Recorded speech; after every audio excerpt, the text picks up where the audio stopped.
Bueno, ya ha llegado el momento de presentar el videobook de esta semana.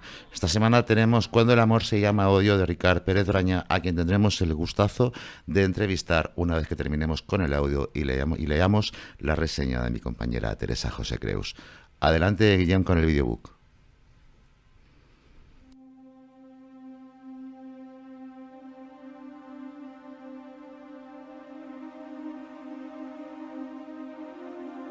El 27 de enero de 1945, un extraño jaleo me hizo despertar del sueño profundo en el que parecía haber estado sumergido durante varios días.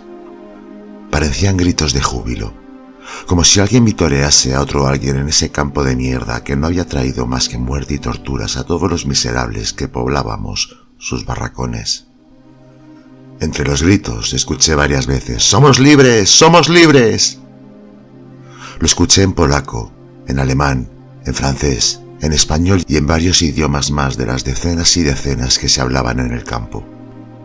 ¿Éramos realmente libres o todo aquello era una especie de sueño febril que en mi mente traidora me conjuraba con la esperanza de que muriese creyendo que toda aquella pesadilla de mierda había terminado por fin?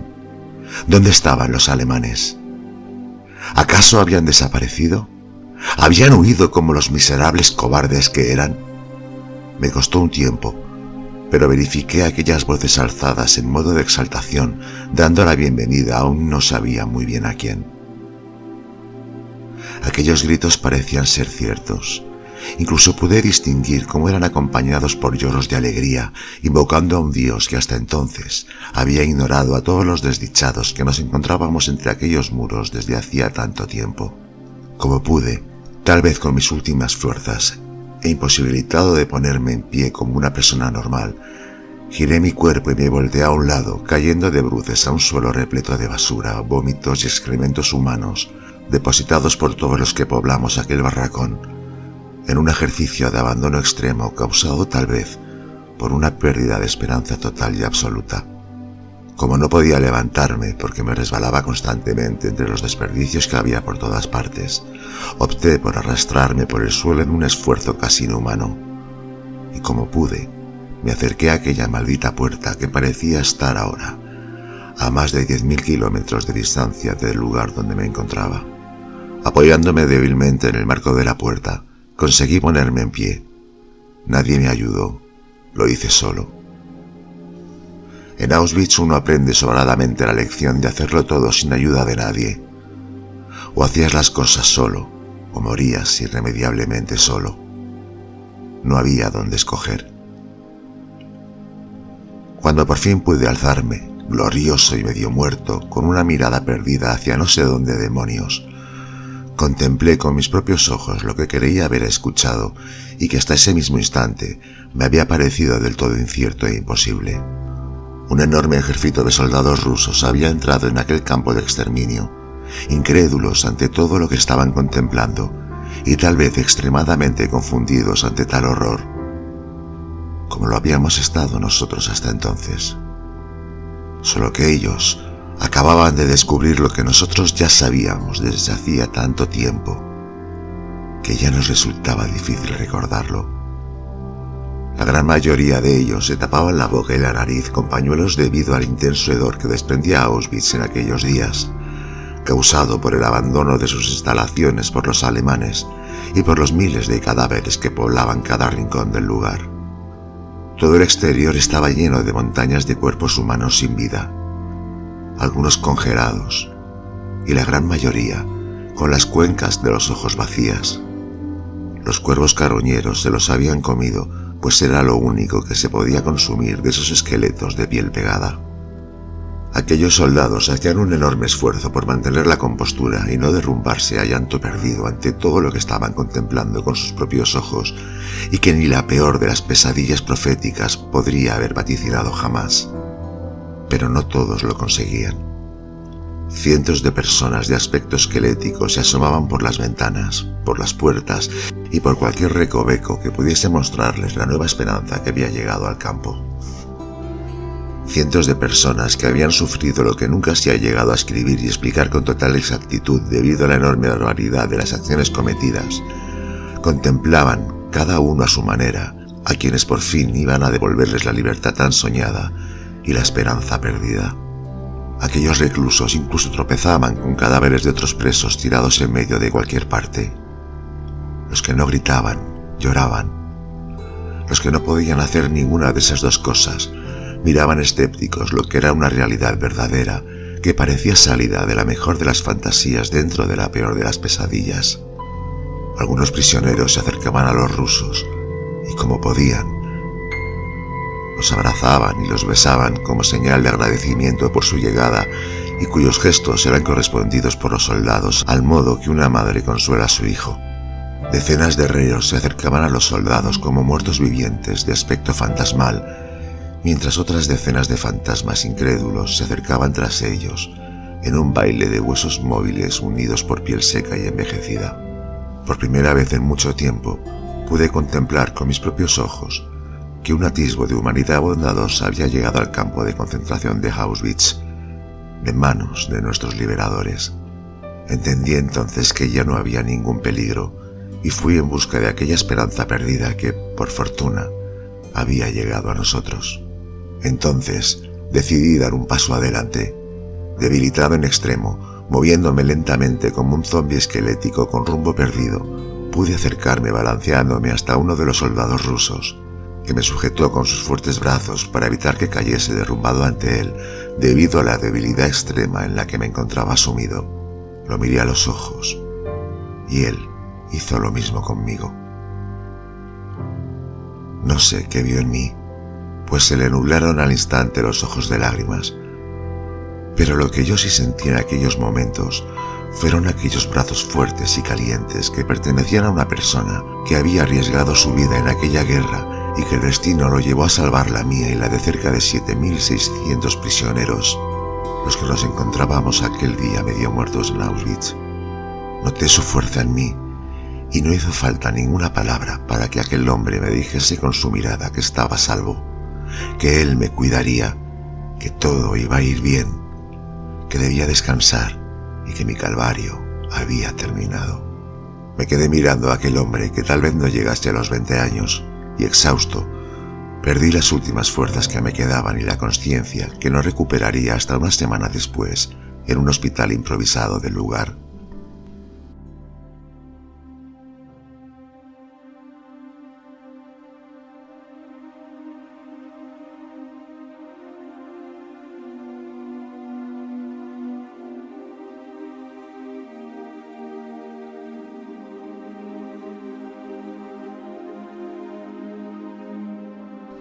Como muy bien es sabido por todos, Auschwitz fue liberado el 27 de enero de 1945 por las tropas rusas, que, en un principio, no sabían muy bien qué estaban liberando y que presenciaron horrorizados algo que ni la mente más turbia podría haber imaginado. Solo con el tiempo, y gracias a los testimonios de los supervivientes, el mundo entero ha podido saber que Auschwitz ha sido la fábrica de muerte más terrible que ha existido jamás en toda la historia de la humanidad. Se estima que aproximadamente entre 1 millón y 1.600.000 personas perdieron la vida en aquel lugar.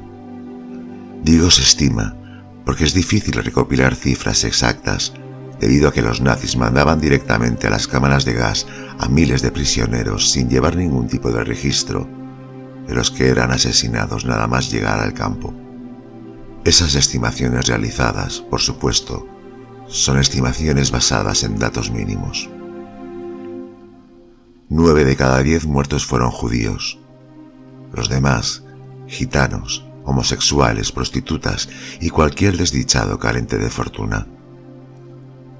Hoy en día, aún se conservan en el campo de concentración de Auschwitz, afortunadamente convertido en museo, más de 2 toneladas de cabellos humanos, alrededor de 3.800 maletas con los nombres inscritos de sus desafortunados propietarios, así como más de 80.000 zapatos, 40 kilos de gafas, unas 460 prótesis, 570 uniformes de prisioneros del campo de características rayas azules y cientos de cosas más expuestas a toda la humanidad, para que nunca se olvide aquella barbarie que avergonzó al mundo entero, llegando a recordar esa vergüenza hasta nuestros días.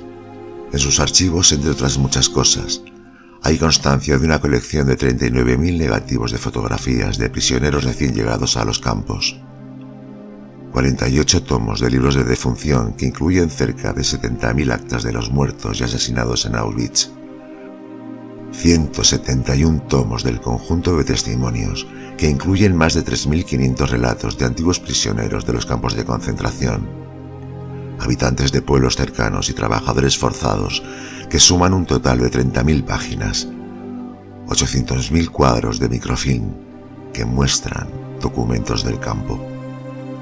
La lista es tan larga que horroriza nada más pensarlo. Lo he memorizado todos estos años porque estoy firmemente convencido de que no hay que olvidar. Sin embargo, hay muchas cosas que nunca han sido expuestas al público.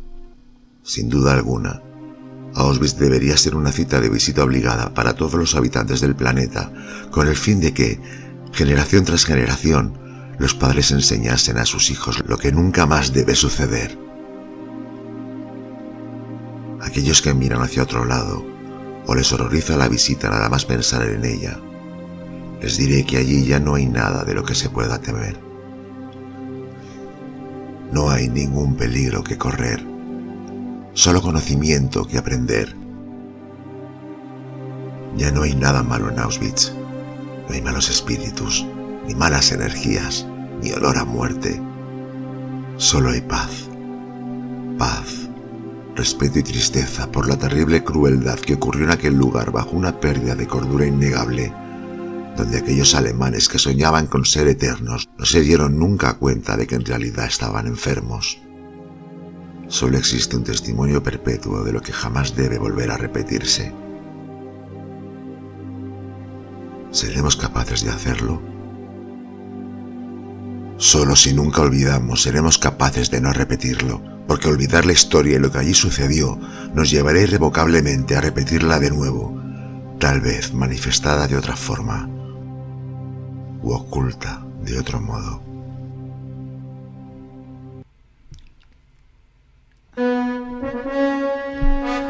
Y hoy, al toque de las trompetas, da la bienvenida a Ricard Pérez Braña, autor de Cuando el amor se llama odio, publicado por Célebre Ediciones.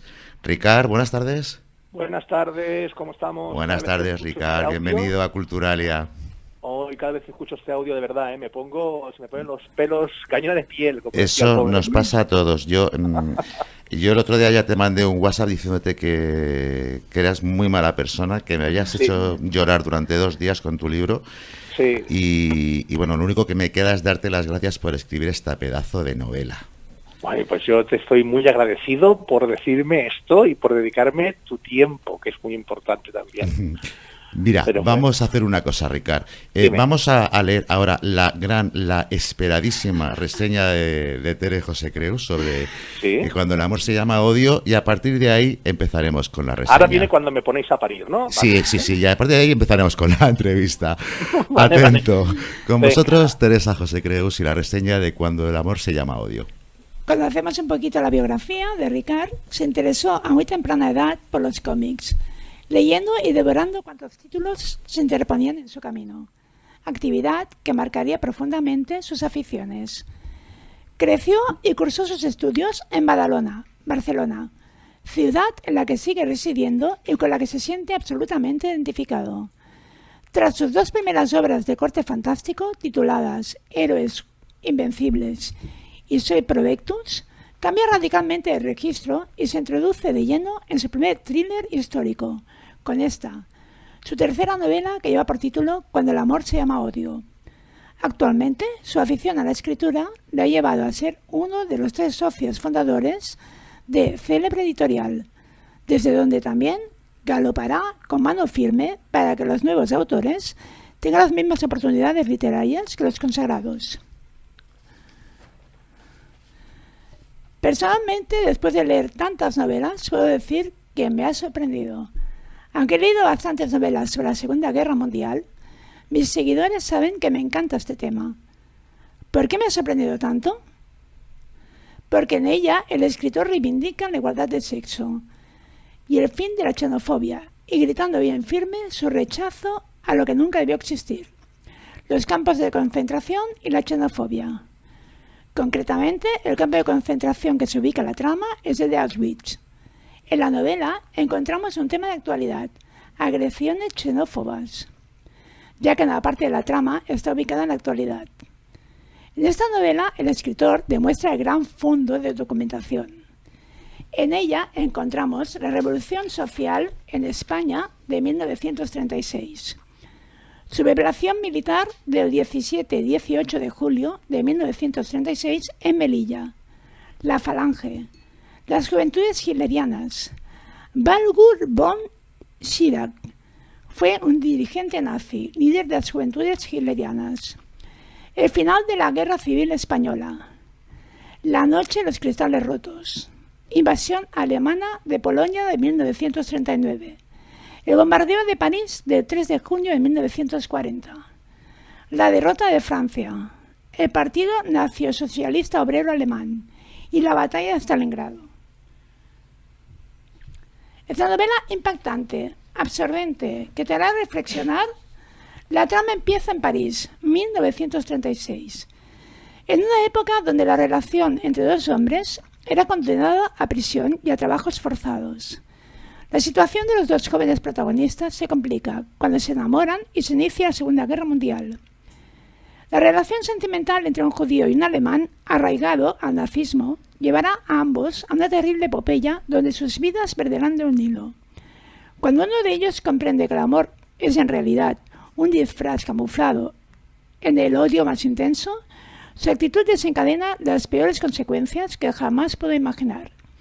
El precio a pagar por la relación entre dos jóvenes del mismo sexo y de ideales opuestos será demasiado alto como para mantener con vida a todos los miembros de ambas familias. Agresiones a parejas homosexuales. En 2017, una pareja homosexual denuncia una agresión en la localidad de Berga por besarse en público. Una de las víctimas relató: estábamos fumando en la puerta del local y el personaje se acercó para decirnos que fuéramos a otro sitio, a besarnos, porque lo que hacíamos era de mala educación. Le dije que si no le gustaba se fuera a otra parte, a lo que me contestó que hay personas a las que se le da asco. Después de ese cruce de palabras se giró para besar nuevamente a su pareja, y fue en ese preciso instante cuando el agresor empezó a golpearlos. Pareja que sufre una brutal paliza durante el primer día mundial del día 15 de junio de 2018. Una pareja de chicos homosexuales recibieron una paliza en San Petersburgo, que dejó a uno de ellos hospitalizado con una contusión cerebral, una lesión cráneoencefálica abierta y una fractura en la mandíbula superior.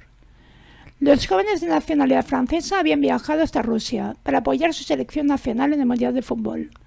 Cuando iban a coger un taxi, de repente fueron atacados. Aunque las víctimas fueran homosexuales, eso no justifica a los monstruos que los golpearon.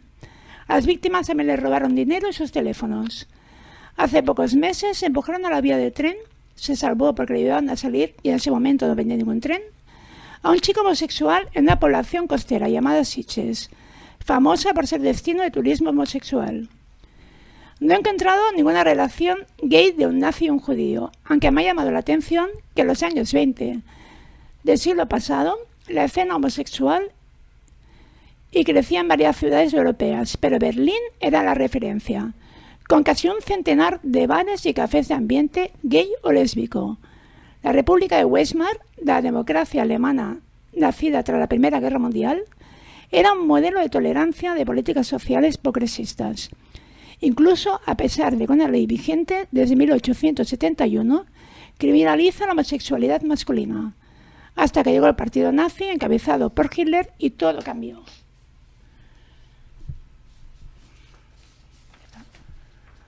Ya está. Bueno, pues, ¿qué te parece tu reseña? Bueno, pues me ha llamado la atención porque yo cuando escribí mi obra no miré precisamente los datos estos que habéis leído, y me parece muy interesante porque me parece que es muy acertado en el mensaje que yo quiero lanzar en la novela. O sea que estamos en el año 2019 y aún seguimos con las tonterías estas de la xenofobia, que me parecen absolutamente anacrónicas, pero bueno. No cambiamos, compañero, no cambiamos. No cambiamos, la raza humana tiene tendencia a no cambiar, pero bueno, vamos a hacerle, que vamos a hacerle. Ricard, ¿por qué pasas del género fantástico al histórico? ¿Por qué? Pues porque me apetecía. Te voy a contar, claro, normalmente siempre hago las cosas porque me apetecen, pero yo te cuento. O sea, yo pasé porque estaba un poquito cansado del género fantástico. Las 2 primeras novelas, Héroes Invencibles y el Provectus, me dieron mucho trabajo y me apasionaron, ¿no? Pero necesitaba descansar de los personajes para terminar la tercera parte, que se llamará Alma Oscura, ya estoy trabajando en ella, y necesitaba descansar un poquito. Y entonces me apeteció terriblemente escribir esta historia. Y nada, tardaron 3 añitos de nada en escribirla, pero era para descansar de los personajes fantásticos. Y era pues para acercarme un poquito más y cambiar un poquito de registro a ver si era capaz de hacer algo diferente. Y bueno, pasamos de las aventuras juveniles a Cuando el amor se llama odio. O sea, esa es más o menos la respuesta. Y con esto enlazamos a la siguiente pregunta. ¿De dónde nace la historia de David Guzmán? ¿De dónde nace de mi imaginación?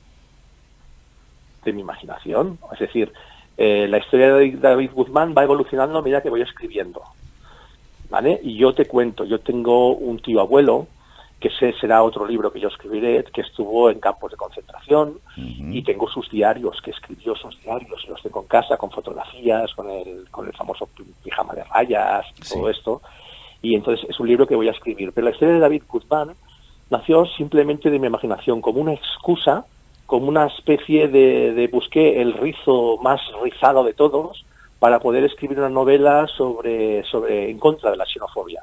Y la historia de David Guzmán empezó por aquí, o sea, de mi fruto de mi imaginación, basándome en las parejas actuales que tienen problemas, desgraciadamente, en otros países por ser homosexuales. O sea, enfocar la historia comprendida entre la preguerra civil española y nuestros días desde el punto de vista de un homosexual no es algo muy visto en literatura. ¿Por qué lo hiciste así? Pues supongo que para innovar. Supongo que para innovar un poquito, porque es que se ha escrito tanto de Auschwitz, se ha escrito tanto de la Segunda Guerra Mundial, que supongo que lo he hecho así para innovar un poquito, para buscarle frescura a la novela, para no repetirme en otros argumentos. Supongo que esa fue inconscientemente, porque nunca me he planteado esa pregunta. Supongo que sería por este motivo, no por otro más. La verdad es que ahí sí que fuiste original, porque sí se ha hablado mucho de los campos de concentración, de los judíos, de los gitanos, de los comunistas que incluso que habían entrado en campos de concentración, pero de judíos gays, que yo sepa, nadie había dicho ni mu hasta ahora. Claro, y lo sabían. Como decía alguien que yo conozco, a ver, los haylos. Hombre, por supuesto. Y lo sabían. De hecho, los homosexuales judíos tenían un triángulo con la punta abajo de color rosa, que era lo que los identificaban en Auschwitz. Yo tuve la fortuna de estar en Auschwitz, porque antes de escribir el libro, cuando escribo el libro procuro meterme en la piel de los personajes. Espero que nunca escriba ninguno de un asesino en serie y que tenga que decir a mi mujer que se vaya de casa. ¿Vale? Pero, si es así, te recuerdo que somos amigos, ¿eh? Vale. Entonces me fui a Auschwitz pues para vivir en mis carnes aquello que, bueno, en mis carnes no, o sea, para que mi imaginación fluyera, ¿vale? Y pudiera luego escribir más o menos lo que ahí había sufrido la gente, porque la Plaza de Toros, desde fuera de la barrera, es muy distinto. Yo recuerdo cuando llegué a Auschwitz, me puse debajo del cartel de El trabajo será libre, que era una réplica, porque el original no habían robado unos vándalos, era una réplica lo que había ahí, y me puse de espaldas al campo mirando hacia la puerta, y me imaginé en mi mente, cerré los ojos, que la gente que pasaba supongo que me miraría como si fuera raro, y lo soy. Cerré los ojos y me imaginé el momento en que los rusos entraron en el campo de concentración de Auschwitz, donde seguramente donde yo estaba puesto había algún cadáver por ahí tirado congelado, como digo en el libro, con las cuencas de los ojos vacías. Entonces, claro, yo la verdad es que cada vez que hablo de este tema, de verdad que sobre todo cuando oigo tu audio, pienso, hostia puta. Es que, perdón por la palabrota, pienso... No te preocupes. Qué salvajada. Sentí vergüenza ajena por pertenecer a la raza humana. Porque cuando tú estás en Auschwitz ves esas barbaridades y te acojona. Yo no sé si te he respuesto la pregunta, si no te la vuelvo a... Sí, incluso has respuesto en gran parte la siguiente pregunta. Ah, qué bien. ¿Cómo enfocaste los personajes principales y cómo hiciste el trabajo de documentación histórica para la novela? Vale, la documentación histórica de la novela fue leerme todo todo lo que pasó por mis manos. Cuando yo fui a Auschwitz, en Auschwitz hay una librería donde están todos los libros que hablan sobre Auschwitz, de los autores reconocidos por Auschwitz, que son libros serios sobre Auschwitz, en todos los idiomas. Creo que me llevé unos 14, todos los que habían en español, ¿vale? Están en todos los idiomas. Me llevé en los 14. Mi mujer me miró con una cara de, ya te puedes gastar el dinero en otra cosa. Pero bueno, yo me llevé todos los libros. Me los devoré. Me leí también Mi lucha, de Adolf Hitler. Miré todos, yo creo que no me he dejado ningún documental por tragarme. Todos. Me he investigado en Wikipedia, he hablado con historiadores. Yo me he documentado con esto. O sea, ¿qué te digo? A lo mejor 3 años tardé a escribir la novela, y de los 3 años fui documentándome paso por paso. Así como, por ejemplo, llegó un momento en que en París está la sede de las SS. Yo me volvía loco, digo, ¿dónde está la sede de las SS en París en 1942? O sea, o 43 o 44, no tenía ni idea. Hasta que caí en la cuenta de que los alemanes habían invadido París, por lo cual eso debería ser algún hotel. Y efectivamente, me encontré buscando hoteles, y que la sede de las SS en París era un hotel, que ahora no recuerdo su nombre, ¿vale? Que era un hotel que había en el centro de París. Pero documentándome paso por paso, o sea, y volviéndome loco, más loco de lo que estoy aún, pero bueno. Y la segunda parte de la pregunta, que a mí me ha resultado fundamental en la novela. ¿Cómo enfocaste los dos personajes principales, a David y a Karl? Porque esa sensibilidad que reflejas a la hora de describir ese cortejo principal, ese enamoramiento prácticamente instantáneo, es que es embriagador, te embarga el darte cuenta de cómo un escritor, un hombre que es hetero, es capaz de tener esa sensibilidad a la hora de narrar, de relatar una relación entre dos hombres. Bueno, ya que el libro habla de Hitler, yo te voy a ser franco. Vale. Vamos a ver.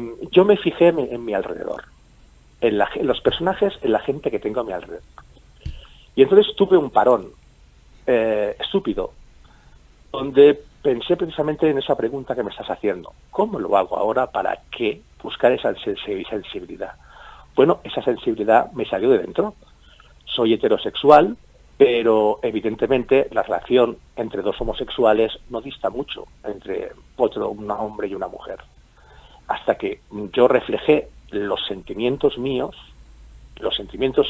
hacia mi mujer, y los plasmé como si fueran dos hombres, ni más ni menos, porque no dejamos de ser distintos.